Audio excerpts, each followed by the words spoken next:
Selon un recensement officiel, le Burkina Faso compte 60,5% des musulmans, 19% des catholiques, 15,3% d'animistes et 4,2% de protestants, ce qui veut dire que le champ est vaste mais le nombre d'ouvriers est minime. C'est dans cette optique d'élargir le champ missionnaire, l'Institut biblique Oliab Tampoui a formé de 2019 à 2022 une vingtaine de personnes, hommes et femmes, dont leur remise de diplôme est intervenue ce dimanche 5 juin à l'église Buisson Ardent Kilouin.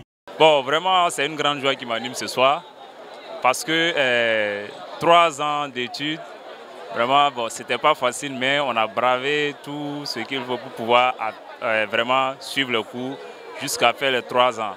Vraiment, c'est une grande joie de recevoir notre diplôme ce soir et puis sortir vraiment la tête haute pour aller servir dans nos églises. Le ministère de la femme ne consiste pas, à mon avis, à la direction de l'église.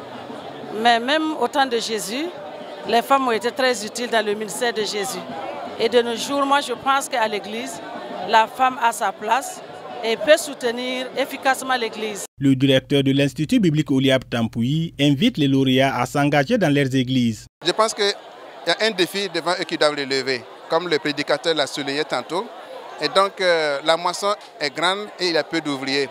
Et je les invite vraiment à s'engager dans leurs églises et aussi à impacter leurs entourages par la proclamation de l'évangile et aussi en s'identifiant en bon chrétien dans le monde. Je rends grâce à Dieu qui nous a permis d'avoir ce jour et d'avoir en tout cas trouvé d'autres serviteurs pour renforcer la région de Signorin.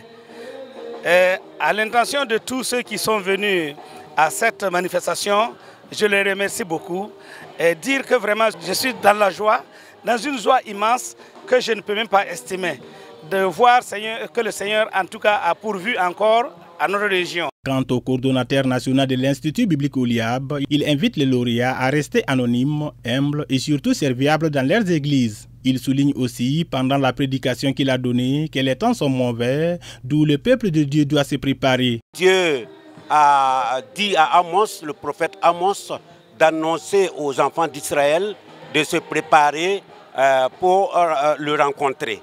Et j'ai fait une extrapolation pour dire que tout comme au temps d'Amos, aujourd'hui encore, le peuple de Dieu a besoin de se préparer à la rencontre de son Dieu. Parce que, comme je l'ai peint, le tableau est noir et sombre pour l'avenir de notre humanité. Donc, tout ce qui est prévu va suivre son cours jusqu'à son accomplissement. Donc, qu'est-ce que nous pouvons faire en tant que chrétiens? C'est de nous préparer. Au nombre de 26 lauréats, cette 9e édition est baptisée les ambassadeurs pour Christ.